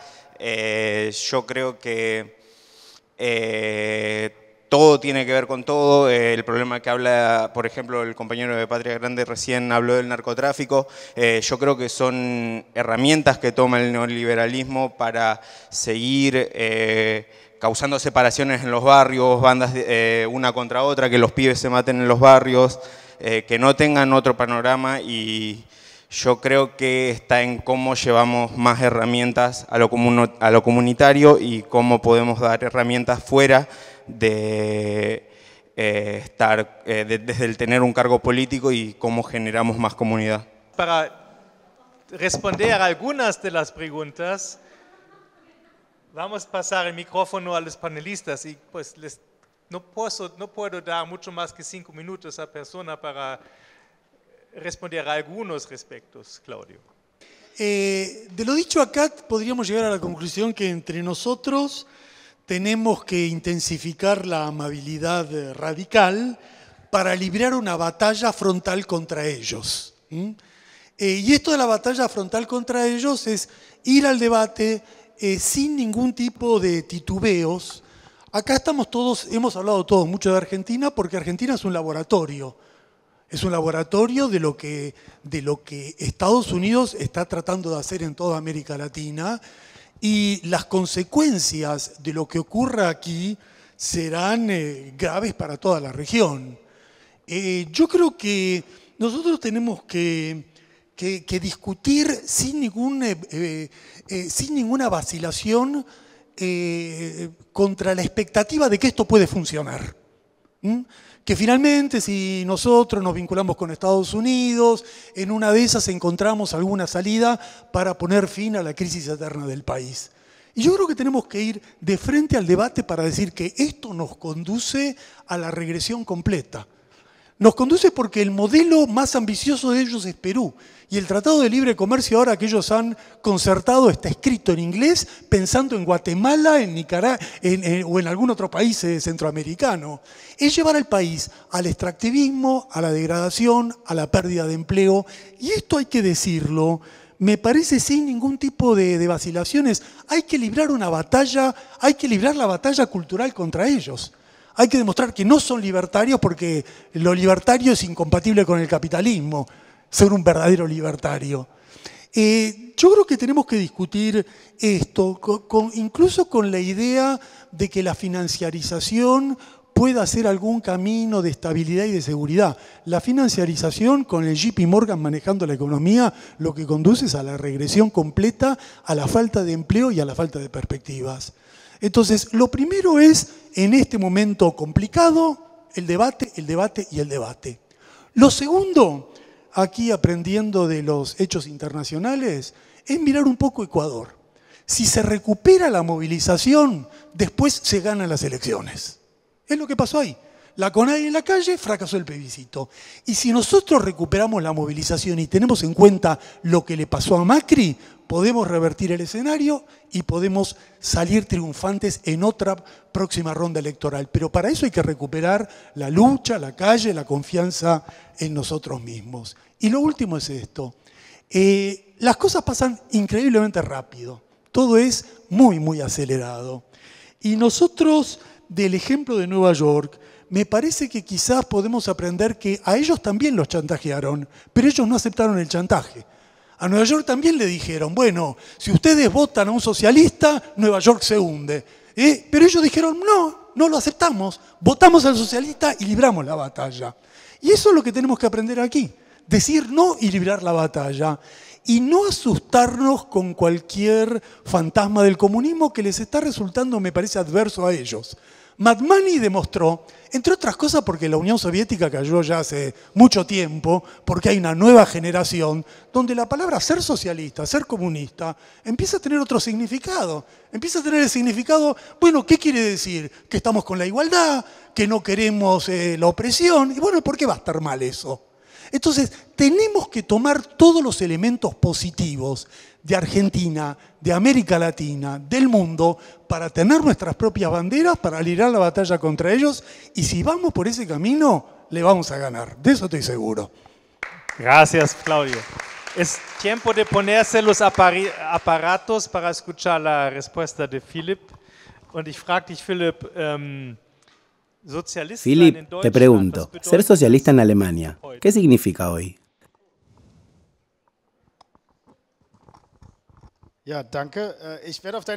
Gracias, quizás responda a tu pregunta más tarde.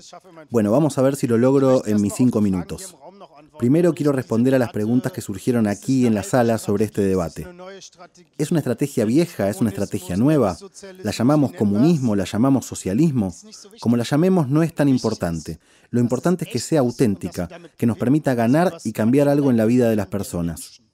De eso se trata, y como la llamemos o de dónde venga la estrategia es, en mi opinión, bastante secundario. Necesitamos palabras detrás de las cuales podamos unirnos. Y aquí retomo tu pregunta. En Alemania vuelve a estar de moda ser socialista. Se puede hacer contenido en Instagram, en TikTok, ser antifascista, estar contra los nazis. Y eso vuelve a ser algo de lo que la juventud puede sentirse orgullosa. Eso no lo tuvimos durante mucho tiempo, pero ahora lo recuperamos. Pero al final se trata de que seamos convincentes. Para mí, ser socialista significa siempre ayudar a las personas más débiles de la sociedad. Ese es nuestro sujeto político. Y si hacemos políticas que ayuden a esas personas, estamos en el camino correcto. Tenemos que asegurarnos de estar junto a la gente y debemos ser honestos con nosotras y nosotros mismos. Y también creo, retomando tu punto, hay personas que tienen 3 trabajos seguidos y obviamente no tienen tiempo para militar, ni en el partido ni en los movimientos. Tenemos que pensar cómo llegar a ellas. Por ejemplo, sabemos que esas personas tienen un camino de vuelta a casa, sabemos en qué barrios viven. Vamos allí una vez por semana, ofrecemos comida gratuita, la gente se queda 10 minutos, las escuchamos un momento, entablamos una pequeña conversación. Esa es nuestra tarea como socialistas, ir donde está la gente y hablar con la gente, y discutir con ellas cómo queremos avanzar. Y luego está ese aspecto interesante de la privatización que mencionabas, que el objetivo de la clase media aquí es privatizar cada vez más. En realidad es un buen indicador si lo damos vuelta.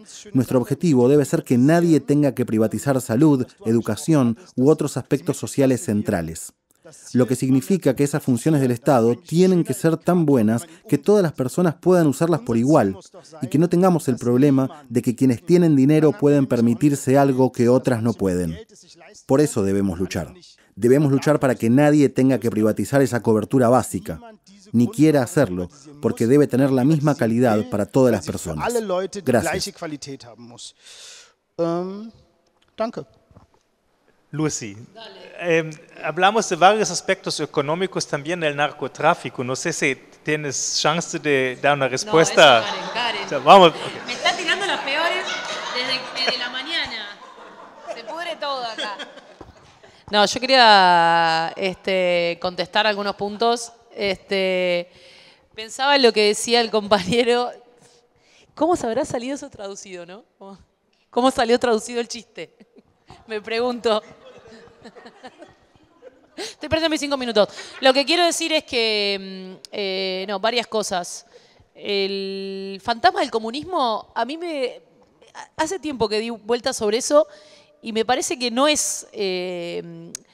Lo que tratan de hacer es convertir lo colectivo y lo comunitario en un disvalor, ¿no? Ese es un proyecto. Entonces, de alguna manera lo que odian es lo común del comunismo, ¿no? Lo común, lo que podemos hacer en común en distintos ámbitos de nuestra vida, y ellos tienen ahí, por eso, pero además le llaman comunismo a cualquier práctica colectiva.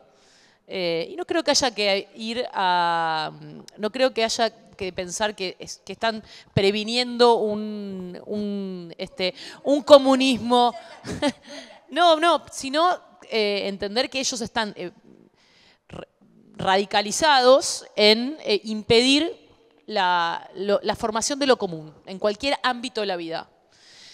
Y bueno, ahí tenemos una clave también para saber qué es lo que nosotros tenemos que radicalizar. Y ahí me voy a la pregunta de Flor. Primero yo nunca fui a elecciones, eso es importante decirlo, porque eso de darle consejos a la gente que se mata en una campaña, no sé, a mí me incomoda un poco, pero sí me parece que es difícil hacer, creo que si algo hay que abandonar es el cálculo permanentemente electoral, ¿no? En relación a que evidentemente hay...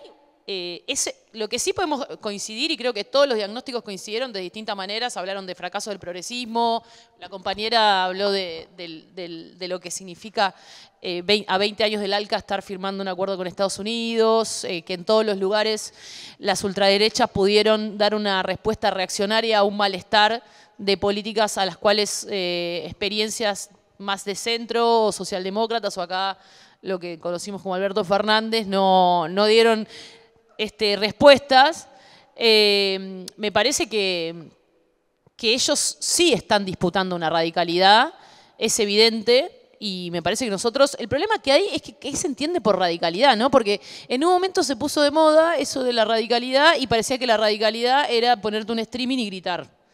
Entonces, sí, podés gritar cosas comunistas en un streaming. El tema es radicalizar las prácticas en todas estas maneras que se dijeron en esta charla de convocar a la participación política, obviamente hablando con un programa claro, basado en problemas reales de la vida cotidiana de la gente, alquileres, deuda, transporte público, pero sobre todo me parece que hay que, Karen lo dijo en la lengua de la cultura política, pero me parece que hay algo de que no puede ser una radicalidad en un programa que siga con las mismas prácticas, que hay que armar y preguntarse y abrir la discusión sobre formas de convocar en este estado de situación que me parece, bueno, no sé, yo voy a poner 2 ejemplos. El otro día armamos con las compañeras de Mamá Cultiva, que son unas compañeras que se organizaron a partir, todas cuidan personas con discapacidad, son un montón. Y empezaron a usar bueno, dieron una lucha muy fuerte sobre por reconocer la dimensión medicinal del cannabis, ¿no? que sirve mucho para los pibes con autismo. Bueno, y ellas arrancaron de esa práctica y de esa práctica terminaron organizándose a partir del cuidado. Y hicieron, y estamos haciendo desde Movida con ellas, rondas de cuidadoras. Y vienen compañeras a hablar de lo que significa hoy cuidar en este contexto de extremo ajuste. Y capaz votaron a Milei, pero están hablando y entrando en un proceso que yo creo que hoy la cuestión de la salud mental es la que coagula todos estos aspectos en los cuales la ultraderecha se sirve y capitaliza en la privatización de los malestares. Entonces, bueno, vamos armando claves a partir de nuestra militancia y nuestra experiencia concreta, que no es solamente un programa radical.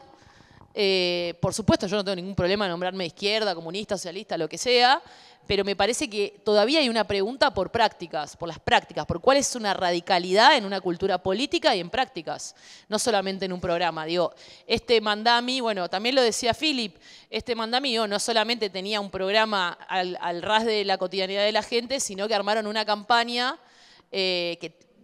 donde las personas armaban comités por manzana, y salían a timbrear, a buscar migrantes. No sé, el otro día yo tengo conexión con el sindicato de deudores de Nueva York y me contaban que el chabón propuso hacer una huelga de hambre para que le condonen la deuda a los taxistas. O sea, viene de un montón de prácticas radicales, no es que puso el programa en internet y después se dedicó a esperar que lo voten. Entonces me pregunto, bueno, ¿cuáles son esas prácticas radicales que tenemos que ya hay un montón de compañeros haciendo un montón de cosas, están compañeros de Patria Grande haciendo brigadas, los compañeros de Ciudad Futura en los barrios, digo, todos estamos haciendo distintas cosas. Me parece que lo que tiene que pasar es que esas prácticas políticas sean las que definan la identidad del campo popular y no la de las internas o la de la tecnocracia o la de la burocratización de la política.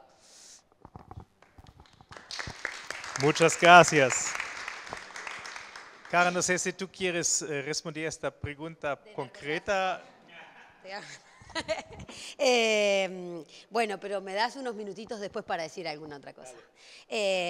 Bueno, nada, con Gonza, con Fer, son temas de los cuales venimos hablando porque nos tocan de cerca, porque militar en los barrios en Argentina, no ahora, sino desde hace muchos años y en particular viniendo de la ciudad de Rosario, el problema del narcotráfico, digamos, nos atraviesa todos los días, absolutamente todos los días, en el cual, digamos, yo creo que una de los grandes deudas que tuvieron los gobiernos populares en América Latina, digamos, de la parte del saldo negativo, es haberse negado por muchísimo tiempo a dar una discusión sobre el tema de la seguridad pública y del narcotráfico. O sea, dejarle a la derecha la discusión acerca de cómo resolver este problema, digamos. Entonces,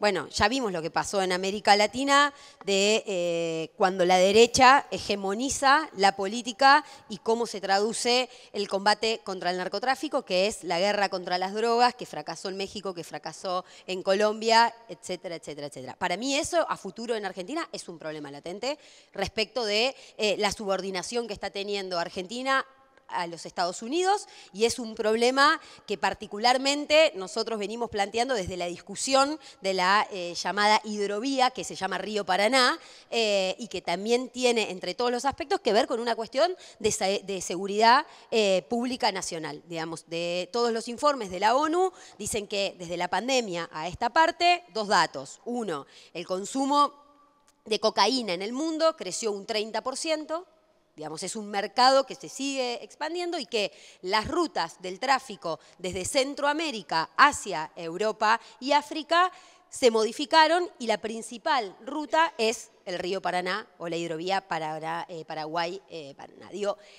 los gobiernos de nuestro campo no discutían estas cosas, no ponían estos temas en agenda y son cuestiones estratégicas, digamos, demasiado importantes. Nosotros, por venir de la ciudad de Rosario, lo vivimos, digamos, hace 12 años empezó el conflicto de cuando el negocio del narcotráfico, digamos, lo que se sabe es que por donde pasa la droga, va dejando un porcentaje y ese porcentaje es el que después se traduce en el microtráfico interno del consumo de las ciudades y de los territorios. Bueno, en Rosario hace 12 años el problema aparecía desde la política traducido en es un problema de los barrios, digamos, es un problema lo que hoy está pasando en Buenos Aires. Bueno, obviamente, ahí voy escalando, ¿no? Ni hablar. Y ahora quería terminar con Esper en coso. es un problema de los barrios populares, es un problema de la violencia, de se matan entre ellos, un ajuste de cuentas, es un problema que no es de la ciudad. Es de un problema de los pobres que se están matando entre ellos por la disputa del territorio.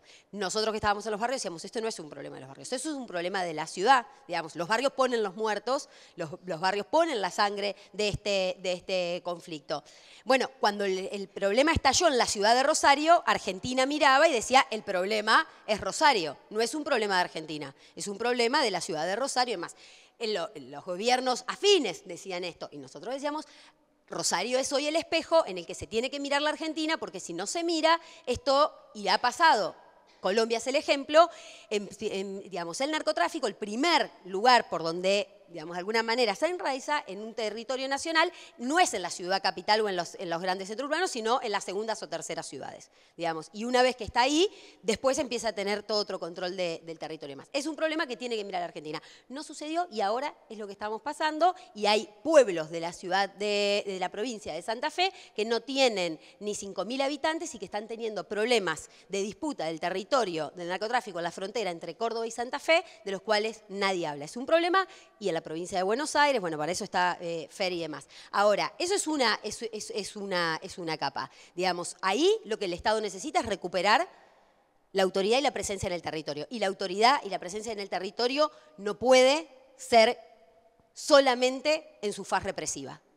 Digamos, cualquier política de recuperación de la participación y de la autoridad del Estado en el territorio, cuando hablamos de autoridad del territorio estamos diciendo quién te brinda la salud, quién te ayuda cuando tenés un problema, quién te da para los alimentos, quién te dice quién puede entrar o no quién puede entrar al barrio. Digamos, hoy parte de territorios de la Argentina, el Estado argentino no tiene el control, lo tienen las bandas, digamos. Y eso hablamos de recuperar. Y para eso tiene que haber, el ejemplo que nosotros venimos siguiendo, en muchos casos puede ser el de Medellín, que es que cualquier estrategia de su faz represiva tiene que estar absolutamente subordinada a lo que acá llamamos, política de integración sociourbana y de recuperación y de incorporación del Estado ahí con una batería de propuestas y de proyectos que tienen que ver con hacer de esos territorios espacios que sean vivibles y al mismo tiempo con disminuir al máximo la capacidad de captación de las bandas narcos de los pibes en los territorios, que ya no es un tema de los pibes. Digamos, hoy las familias en los barrios están atravesadas de una u otra manera. Entonces, me parece que ahí hay todo un punto. Ahora, hay toda otra parte. Para que el narcotráfico sea rentable, se necesita lavar la guita. Nosotros lo decíamos en Rosario, si vos no cortás con la ruta del dinero narco, no vas a cortar la violencia. Lo que hace rentable el negocio es cómo esa plata sucia del narcotráfico después se lava en los grandes proyectos inmobiliarios, en las financieras, en las concesionarias de autos de alta gama, etcétera, etcétera. Y en Rosario pusimos en marcha algo, logramos aprobar, por más que el intendente no lo pone en marcha, que es la primera agencia municipal contra el lavado de activos. Digamos, nosotros lo que necesitamos, o sea, no podemos hacer la investigación judicial del lavado. Ahora, sí lo que podemos hacer es detectar si viene una inversión en mi ciudad para construir determinado edificio, para habilitar determinado comercio, es decir, ¿cuál es el origen de estos fondos? Si vos no podés determinar cuál es el origen de esos fondos, sí podés evitar que esos capitales se terminen efectivamente poniendo en la ciudad y hacer las alertas a la UIF para que haga la investigación correspondientes. Ahora, ¿en qué Argentina estamos? En la de un presidente que dijo que entre el Estado y la mafia prefiere a la mafia. Y el gobierno de la mafia es el gobierno, entre otros, del narcotráfico. Esper, que salió, digamos, por sus vínculos y demás, ¿cuáles eran los favores que se le habían pedido o cómo iba a pagar Esper los favores que le estaban pidiendo por haberle financiado la campaña? Bueno, en el Congreso al menos dejó alguna huella. Uno de los proyectos que presentó, que no se llegó a tratar, tiene que ver con el principio de inocencia fiscal. Que ningún gobierno futuro te pueda venir a pedir a vos explicaciones acerca de tu origen patrimonial. Digamos, es un proyecto que presentó junto al titular de Arca. Digamos, está claro que eso estaba respondiendo a un favor del financiamiento de las campañas políticas. Y Milei, la otra cosa que hizo es que hoy la UIF, que es la unidad de investigaciones, no puede, porque se lo prohíbe una resolución presidencial, presentarse como querellante en causas de lavado de activos y de corrupción. digamos. Entonces, claramente, digamos, vamos a tener un problema que va a atacar cualquier proyecto, digamos, que hoy afecta la vida de la gente, pero que además va a ser otro poder que va a condicionar las democracias al futuro. Si la izquierda, si el campo nacional y popular, si el peronismo en Argentina y América Latina no tiene una respuesta para esta problemática, no hay proyecto sustentable político ni de vida para ninguno. Tú no querías terminar con este punto. Terminar con esto, pero bueno, es un tema que me toca y que corresponde. Pero bueno. No, que yo la próxima vez que nos digan a las feministas si nos quieren, si queremos Ministerio de Género, voy a pedir directamente la UIF.